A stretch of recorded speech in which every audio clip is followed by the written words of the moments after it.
आहेत, पण देवाने आपल्याला पृथ्वीवर जिवंत ठेवले.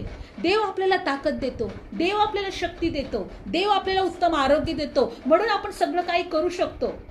पण हा काय म्हणतोय का मी बाकीच्या लोकांसारखा नाहीये. मी कसा आहे? मी खूप चांगला आहे. मी सगळं काही दान धर्म देतोय, दशमोस देतोय, मी उपवास करतोय. पण त्याने जर म्हटलं प्रभू मी आतापर्यंत सगळं चांगलं करत आलोय, पण तुझ्या शक्तीमुळं मी करत आलोय, तू दिलेला मला जी ताकद आहे त्याच्यामुळं मी करत आलोय. पण हा म्हटला नाही, तसं नाही. आणि स्वतःला उंच केलं, मी किती भारी आहे पहा. पण हा जगातदार काय म्हटला? प्रभू मजपाप्यावर पृथ्वीवर जो कोणी स्वतःला कमी करेल तो उंच केला जाईल स्वर्गामध्ये, पण जो कोणी स्वतःला गौरव देईल तो नीच केला जाईल. आज एकच देवाची इच्छा आहे का आम्ही फक्त देवाला उंच करणारे लोक झालो पाहिजे, देवाला गौरव देणारी लोक झालो पाहिजे.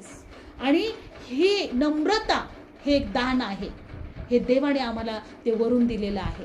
कारण आज जगामध्ये नम्रता नाहीये. जगामध्ये लोकांमध्ये फक्त काय आहे? स्वतःला प्रसिद्ध करणारं, स्वतःला उंच करणारं, स्वतःच्याच गोष्टीकडे पाहणारं स्वार्थीपणा. पण आज देवाने आम्हाला निवडले. वरल्या गोष्टी काय आहेत? नम्रता. प्रभू म्हणतो तुम्ही नम्र व्हा, तुम्ही लीन व्हा.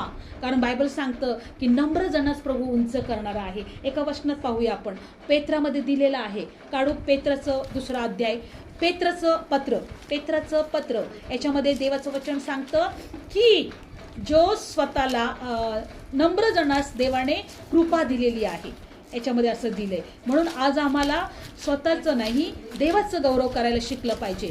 पेत्राचं पत्र काढूया आपण.